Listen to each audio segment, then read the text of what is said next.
پڑھیے میرے ساتھ. فسبحان الذی بیدہ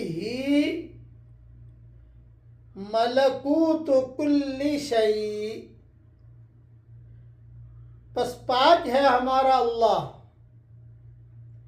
جس کے ہاتھ میں ہر چیز کی بادشاہت ہے. سورہ یاسین میں آخر میں یہ موجود ہے. یہ بھی قسم کی تسبیح ہے، پڑھتے رہنا چاہیے. فسبحان الذی بیدہ ملکوت کل شیء، فسبحان الذی بیدہ ملکوت کل شیء.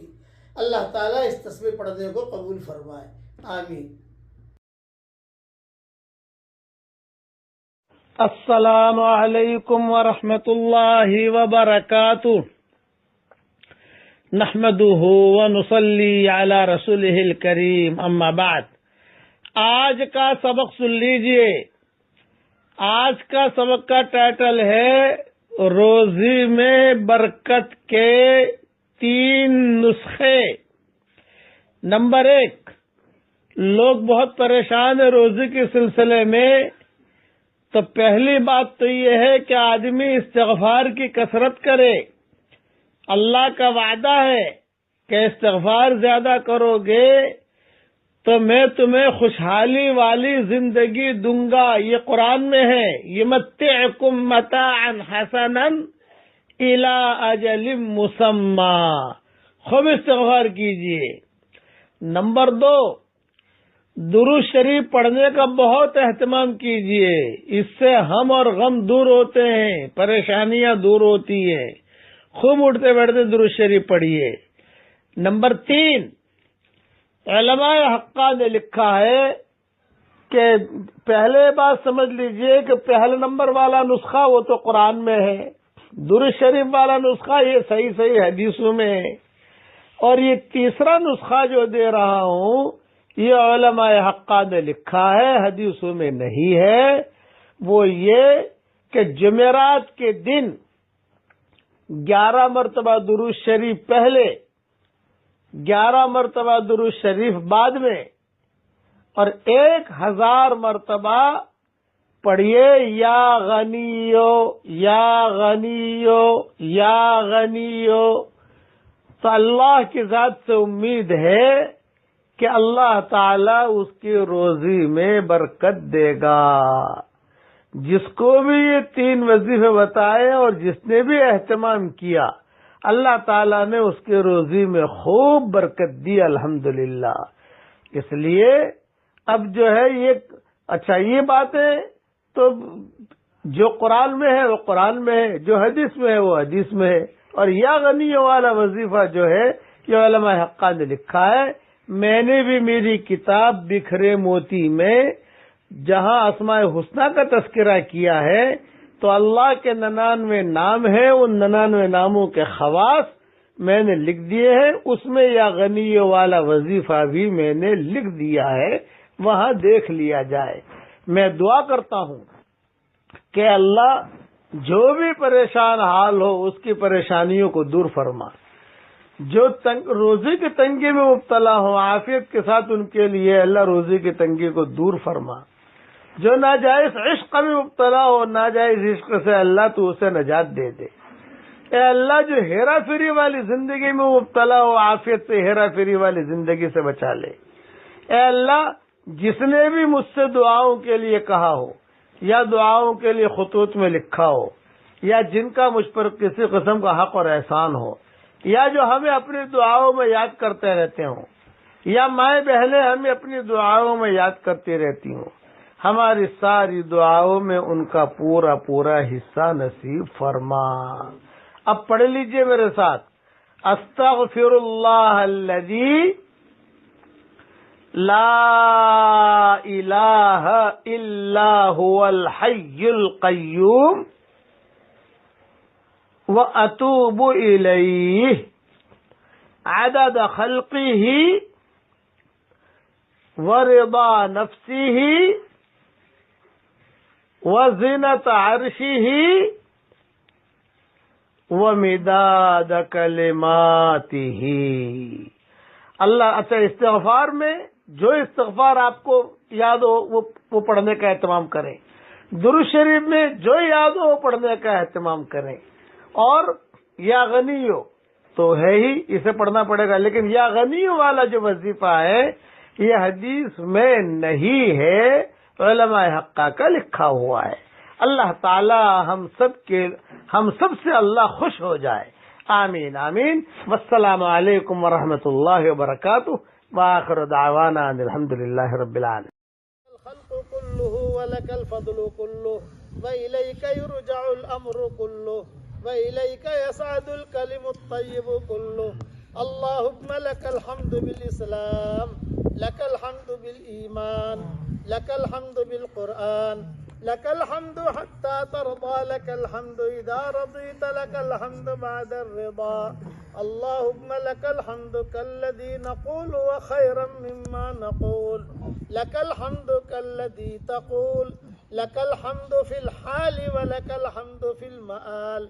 اللهم لك الحمد في الأولى ولك الحمد في الآخرة. اللهم لك الحمد حمدا حمدا. اللهم لك الشكر شكرا شكرا. اللهم يا رب صل وسلم دائما أبدا على حبيبك خير الخلق كلهم.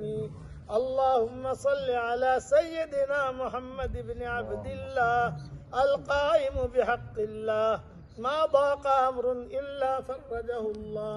اللهم اغفر لنا ذنوبنا. ایک پوائنٹ بتاتا ہوں لیکن حدیث میں نہیں ہے. مجھے کہتے ہو ڈر بہت لگتی ہے، کروڑوں آدمی سنتے ہیں دنیا بھر میں، لیکن حدیث میں نہیں ہے.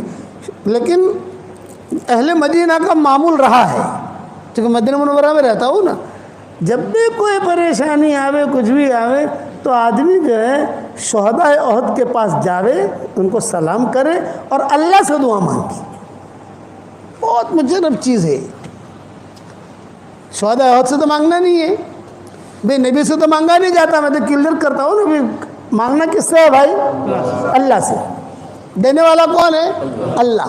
لیکن وہ جگہ اسی ہے جہاں یہ لوگ دفن ہیں کہ وہاں آدمی کی دعا قبول ہوتی ہے. آدمی اللہ سے مانگے کہ اللہ پاک سلام تو میں ان کو کر رہا ہوں، سلام تو کسی کو بھی کر سکتے ہو، مغفرت کی دعا کسی کو بھی کر سکتے ہو، لیکن یہ کہ اللہ سے مانگے کہ اللہ میری فلاں پریشانی ہے تو میری پریشانی دور کر. خاص طور سے جن کے نکاح نہیں ہوتے وہاں جا کر دعا مانگتے ہیں، نکاح ہو جاتے ہیں ان کی.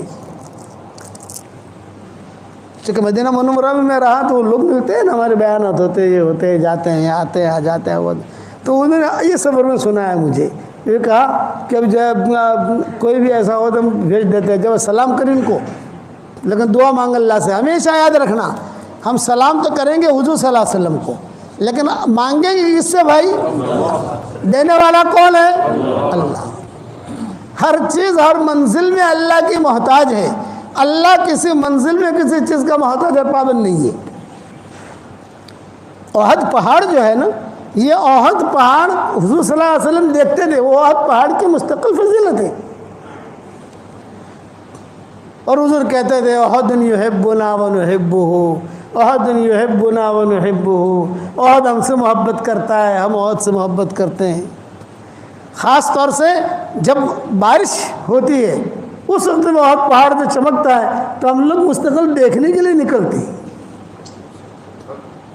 بارش سونے کی طرح چمکتا ہے وہ، جب بارش خوب گرتی ہے اور پہاڑ کو تو عرب لوگ سب دیکھنے کے لیے آتے ہیں کہ یار کیسا چمک رہا ہے. حالانکہ پہاڑ تو دنیا میں ہم نے بہت دیکھے بھائی. ہم تو اب لوگ مجھے پوچھتے ہیں کہ مولانا آپ کون سے ملک میں گئے ہو؟ میں نے کہا بھائی یہ پوچھ کون سے ملک میں نہیں گیا، یہ پوچھ کہ کون سے ملک میں نہیں گیا یہ پوچھ، تو پتہ چلے کہ یہاں نہیں گیا. اللہ سب جگہ لے گیا، سب جگہ کا پہاڑ بھی دیکھیں، لیکن اس کی نوعیت ہی الگ ہے. مولانا سید خان صاحب رحمۃ اللہ علیہ فرماتے تھے کہ بھئی یہاں سے تم جو ہے احد پہاڑ پر جاؤ اور اللہ سے دعا مانگو. یہ مولانا سید خان صاحب رحمۃ اللہ علیہ ہمیں کہتے تھے، ان کی تربیت میں رہے ہم، کہ تم جاؤ احد پہاڑ پر جاؤ، شہداء احد کو سلام بھی کرو اور احد پہاڑ پر جا کر کہیں پر بیٹھ کر اللہ سے دعا مانگو. وہ قربانیاں جو ہیں وہ اب تک احد پہاڑ اس کی گواہی دیتا ہے، جو قربانیاں دی گئی ہیں. تو حضور صلی اللہ علیہ وسلم شہداء احد پر گئے اور وہاں جا کر جو ہے انتقال سے پہلے اور یہ کہا کہ دیکھو تھوڑے دنوں میں تمہارے پاس میں آنے والا ہوں اور اور صحابہ سے کہا، صحابہ ساتھ تھے نا، یوں کہا کہ دیکھو میرے جانے کا تم لوگ زیادہ ویلا مت کرنا، میری تمہاری ملاقات حوض کوثر پر ہوگی، حوض کوثر تیار کرنے کے لیے جا رہا ہوں، میری تمہاری ملاقات وہاں ہوگی۔ جب صحابہ لے کر چلے تو حضور نے فرمایا میرے بھائیوں کو میرا سلام کہنا۔ تو حضرت ابوبکر نے پوچھا السنا اخوانک یا رسول اللہ، اے اللہ کے نبی کیا ہم آپ کے بھائی نہیں ہیں؟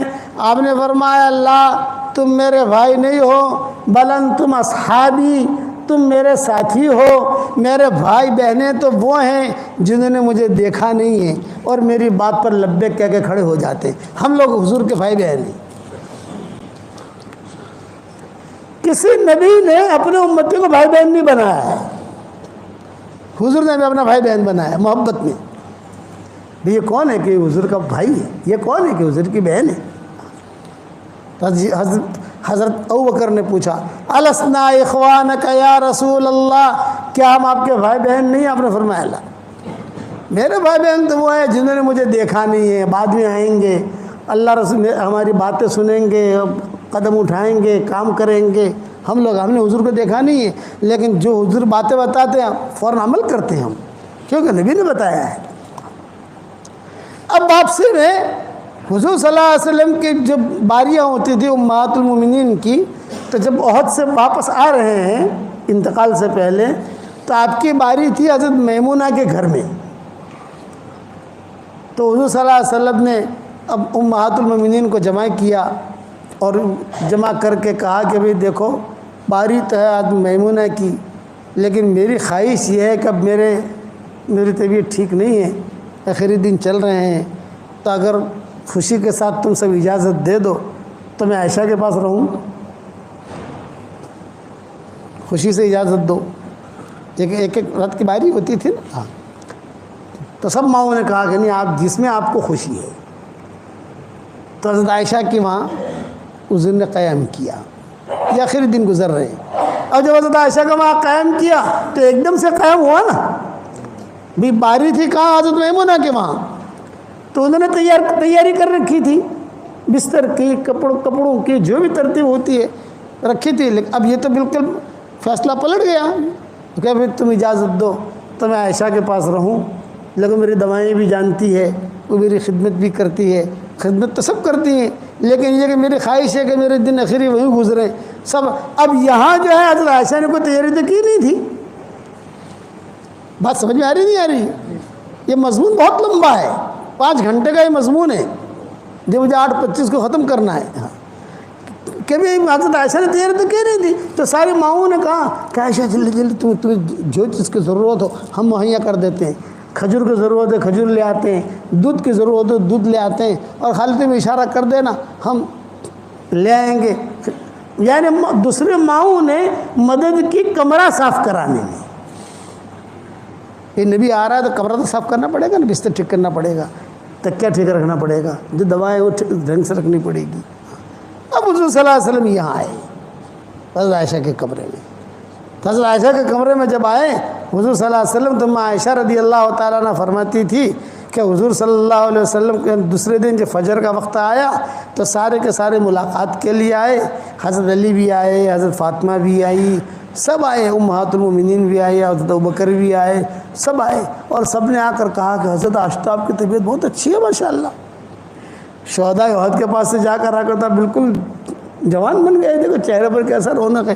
آپ نے فرمایا ہاں آج مجھے بہت اچھا لگ رہا ہے، وہ جو ٹینشن تھا، وہ جو فکر تھا، وہ طبیعت بے چینی تھی، آج نہیں ہے، آج میری طبیعت بہت اچھی ہے، بہت ہے۔